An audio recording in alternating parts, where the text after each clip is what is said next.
Hello friends, welcome to my channel বৈদিক planet. কেমন আছেন সবাই? আশা করি সবাই খুব ভালো আছেন, সুস্থ আছেন, শান্তিতে আছেন এবং যে যার নিজের জীবন আনন্দে অতিবাহিত করছেন। বন্ধুরা, আমার এই চ্যানেলে সহজ বাংলা ভাষায় বিভিন্ন প্রকার হিন্দু শাস্ত্র যেমন বেদ, উপনিষদ, পুরাণ, রামায়ণ, মহাভারত, গীতা ইত্যাদি বিভিন্ন প্রকার ধর্মগ্রন্থ নিয়ে আলোচনা করা হয়। আপনারা যারা এই শাস্ত্রগুলি সম্বন্ধে জানতে ইচ্ছুক কিন্তু পড়ার জন্য সময় পান না, তারা এই চ্যানেলের ভিডিওগুলি দেখতে পারেন। তো বন্ধুরা, আজ আমরা গরুড় পুরাণে শ্রীকৃষ্ণ হৃদরোগ এবং অর্শরোগের যে নিদান দিয়েছেন তা শুনে নেব। তাহলে আসুন আমরা শুনে নিই। হৃদরোগ পঞ্চবিধ কৃমিজ, বাতজ, পিণ্ডজ আর কফজ ও সন্নিপাতজ। বাতজাত হৃদরোগ হইলে উদয়, সে রোগীর হৃদয়ে শূন্যতা বোধ হয়। অধিক ক্ষুধায় করে প্রচুর ভোজন, কখনো কখনো রোগী করয়ে ক্রন্দন। হৃদয় বিদীর্ণ শুষ্ক স্তব্ধ শূন্যবোধ, অনিদ্রা অসহিষ্ণুতা কম্প শ্বাসরোধ। অকস্মাৎ দীনতা ও শোক মোহ ভয়, আবির্ভূত হয় এ লক্ষণ সমুদয়। পিত্তজ হৃদরোগ ঘর্ম পিপাসা প্রবল, ব্যথা জ্বর শ্রম দাহ লক্ষণ সকল। কফজ হৃদরোগে কাম হৃদয়ের স্তব্ধতা, অগ্নিমান্দ আলস্য অরুচি অস্থি ব্যথা। কফ স্রাব নিদ্রা মুখ বিকৃতি প্রভৃতি জ্বর সহ উপদ্রব হয় উপস্থিতি। যখন হৃদরোগ সন্নিপাতিক হইবে, পূর্বোক্ত লক্ষণ সব প্রকাশ পাইবে। কৃমিজ হৃদরোগ নেত্র পিঙ্গল বরণ, কফ শোথ গাত্রকুণ্ড আধার দর্শন। হৃদদেশ ক্রকচে বিদীর্ণ হয় যেন, হৃদরোগে রোগীর এই বোধ হয় হেন। এ ব্যাধি রোগীকে শীঘ্র করয়ে বিনাশ, প্রথমাবস্থায় চিকিৎসায় রহে আস। রোগীর মুখেতে শোষ এমন প্রকারে, বহু জল পানেও না তৃপ্তি লাভ করে। কণ্ঠ ওষ্ঠ তালু ও জিহ্বার কর্কশতা, কফ স্রাব নিদ্রা মুখ বিকৃতি প্রভৃতি জ্বর সহ উপদ্রব হয় উপস্থিতি। যখন হৃদরোগ সান্নিপাতিক হইবে, পূর্বোক্ত লক্ষণ সব প্রকাশ পাইবে। কৃমিজ হৃদরোগে নেত্র পিঙ্গল বরণ, কফ শোথ গাত্রকুণ্ড আধার দর্শন। হৃদদেশ ক্রকচে বিদীর্ণ হয় যেন, হৃদরোগে রোগী এই বোধ হয় হেন। এ ব্যাধি রোগীকে শীঘ্র করয়ে বিনাশ, প্রথম অবস্থায় চিকিৎসায় রহে আস। রোগীর মুখেতে শোষ এমন প্রকারে, বহু জল পানেও না তৃপ্তি লাভ করে। কণ্ঠ ওষ্ঠ তালু ও জিহ্বার কর্কশতা, জিহ্বা নিষ্ক্রমণে রোগী পায় তীব্র ব্যথা। প্রলাপ উদ্গার চিত্ত ভ্রম ক্ষীণ দৈন্য, বাতিক হৃদরোগে হয় এই সব চিহ্ন। পৈতৃক হৃদরোগে রোগী বলহীন হয়, ঘ্রাণ ও শ্রবণ শক্তি দুই হয় ক্ষয়। মুখের বিকৃতি হয় আর নিদ্রা নাশ, অম্লের কারণে মুখে তিক্তের প্রকাশ। কফজ হৃদরোগের চক্ষু রক্তবর্ণ ধরে, সর্বদাই শোষ দাহ আর ধূম হেরে। পিত্ত অবরুদ্ধ হয়ে তৃষ্ণার কারণ, অনন্তর কোষ্ঠদেশে করিয়া গমন। যে প্রকার হৃদরোগ উৎপন্ন করে, শাস্ত্রমতে তাহাই পিত্তজ নাম ধরে। অধিক জলাদি পানে শরীরে নিশ্চয়, স্নেহভাগ পরিপাকে হৃদ ব্যথা হয়। কটু অম্ল ও লবণ ভোজন করায়, তাহাতে কফজ পিত্ত উপস্থিত হয়। ধন্বন্তরী কহে অর্শ রোগের নিদান, অতঃপর কহিতেছি কর অবধান। প্রাণী সকলের মাংসে সকল সময়, কিলক উৎপন্ন হয় জানিবে নিশ্চয়।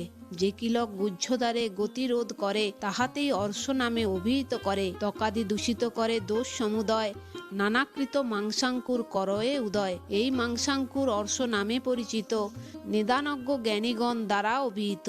সংক্ষেপত অর্শ দুই প্রকারের হয়, সহজ জন্মান্তরজ। শুষ্কাগ্র বা বিভিন্নাগ্র মাংসাঙ্কুর যত, গুহ্যস্থান আশ্রয় করিয়া সম্ভূত।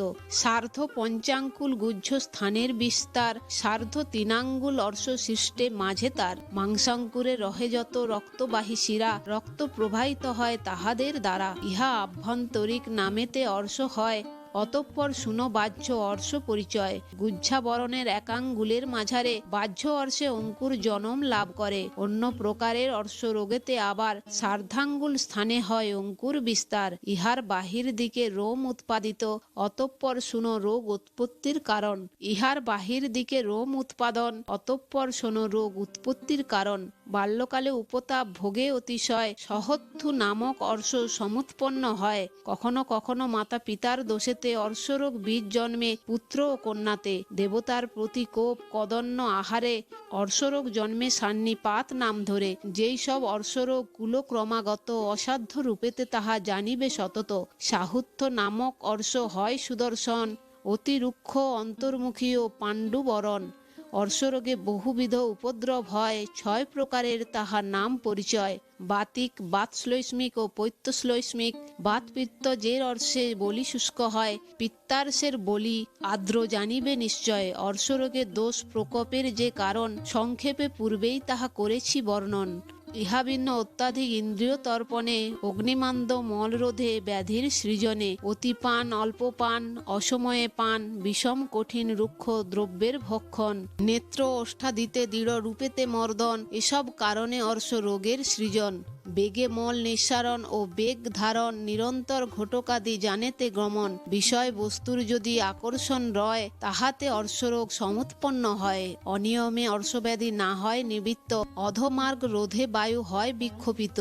পিত্তস্থান মূত্রাশয় আর মলাশয়, বায়ুতে শোষণ অগ্নি গ্রহণ করয়, তাহাতেই সর্ববিধ অর্শের সৃজন। নানা উপদ্রবে কষ্ট পায় সর্বক্ষণ, রোগী অতিশয় কৃশ হয় দিন ক্ষীণ, নিষ্প্রভ অসার আর উৎসাহবিহীন। রোগীর গুহ্যের মাংস ক্রমে হয় ক্ষয়, পিত্তরস পুঁজ স্রাব হয় জলময়। কোনো কোনো অর্শ থাকে শুষ্ক অবস্থায়, কোনটি বা পক্ষ হয়ে মুক্ত হয়ে যায়। পিত্তের কারণে অর্শ পিতবর্ণ ধরে, বিচ্ছিন্ন হইয়া হরিদ্রাক্ত রক্ত ঝরে। বাত প্রকোপের ফলে বলিতে জনম লবে মাংসাঙ্কুর চয়, প্রায়শই স্রাবহীন হয় যে সকল, তাতে অল্প অল্প থাকে বেদনা কেবল। অধিক না পায় বৃদ্ধি সেই সমুদয়, পিঙ্গল বা রক্তবর্ণ উহারা ধরয়। কঠিন অপিচ্ছিল সূক্ষ্মাগ্র কর্কশ, পরস্পর অসমান মুখ খরস্পর্শ। বাতজ অর্শ রোগের বলি সমুদয়, বদর খজ্জুর বিল্ল ফলাকৃতির হয়। কদম পুষ্পের ন্যায় মাংসাঙ্কুর, কোনটি সর্পাকার ইহা মনে যেন।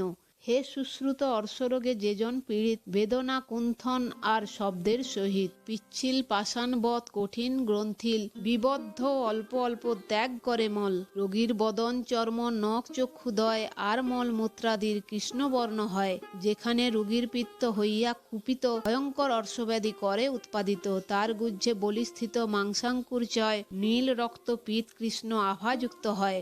অপক্ক অথচ উষ্ণ মল ত্যাগ করে, শ্লেষাধিক্য হেতু সেই অর্শের সৃজন। মাংসাঙ্কুর মূলদেশ বিস্তীর্ণ ও ঘন, অল্প ব্যথাযুক্ত শুক্ল বর্ণ দীর্ঘস্থূল, অনম্র বর্তুলাকার সস্নেহ অচল, বহুভার বোধক মসৃণ অকর্কশ। বহুকুণ্ড যুক্ত হয় ও কোমল স্পর্শ, যাহার ত্রিদোষ হেতু ব্যাধি উৎপাদন। দৃষ্ট হয় ত্রিদোষজ সকল লক্ষণ। অর্শরোগী গণ কৃশ, শরীর বিবর্ণ, দুর্বল বিকলেন্দ্রিয় ও উৎসাহহীন। অর্শব্যাধি যেই কালে হয় উপস্থিত, আশু প্রতিকারে যত্ন করিতে উচিত। অন্যথায় গুহ্য ব্যাধি ও উদর ব্যাধি নানান প্রকারে জন্ম লভে নিরবধি। তো বন্ধুরা, আজ এই পর্যন্তই। ভিডিওটি যদি ভালো লেগে থাকে তাহলে লাইক, কমেন্ট এবং শেয়ার করে আপনার প্রিয় মানুষদেরও দেখার সুযোগ করে দেবেন, এবং এই ধরনের ভিডিও আরও দেখার জন্য চ্যানেলটি সাবস্ক্রাইব করে পাশে থাকা বেল আইকনটি প্রেস করে দেবেন পরবর্তী ভিডিও নোটিফিকেশন পাওয়ার জন্য। সবাই ভালো থাকবেন, সুস্থ থাকবেন, আনন্দে থাকবেন।